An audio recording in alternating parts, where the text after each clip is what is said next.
নমস্কাৰ সকলোকে। আজি মোৰ ঘৰৰ চোতালৰ পৰা গধূলি টাইমত ভিডিঅ' এটা আৰম্ভ কৰি দিছোঁ।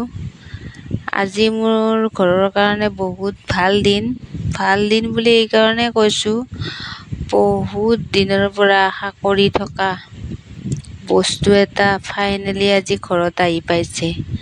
আৰু আজি এখন বাইক ঘৰত আহিছে, নতুন মেম্বাৰ আহি গৈছে আৰু এই নতুন মেম্বাৰক আদৰণি প্ৰক্ৰিয়া আৰম্ভ হৈ গৈছে। এয়া মায়ে চাকি ধূপ জ্বলাই আদৰণি কৰি আছে। আৰু এয়া দেখিছে আপোনালোকে,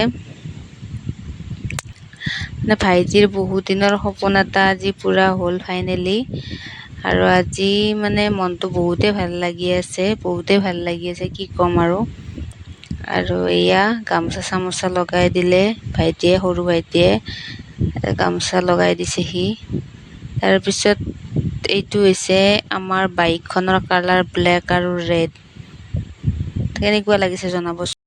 যদিও গাড়ীখন ৰাতিপুৱাই কিনিছিলে, কিন্তু ভাইটিয়ে কামত সোমালে, কাম কৰিলে, অলপ কাম কৰি মেলি সি গধূলি ঘৰত আহিলে আৰু সেইকাৰণে আহি পাওঁতে দেৰি হৈ গ'ল আৰু আদৰণিটো গধূলি জনাব লগা হ'লোঁ।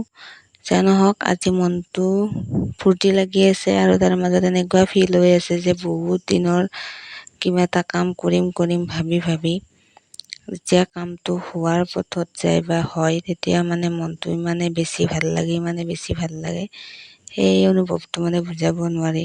এনেকুৱা আপোনালোকৰ হয়নে জনাবচোন। বাকী সন্ধিয়াটো সকলোৰে ভাল হোৱাৰ আশাৰে আজিৰ ভিডিঅ'টো ইমানতে সামৰণি মাৰিম। সকলোৱে ভালে থাকক, সুখত থাকক, তাৰে কামনা কৰিছোঁ। আজিলৈ বাই বাই।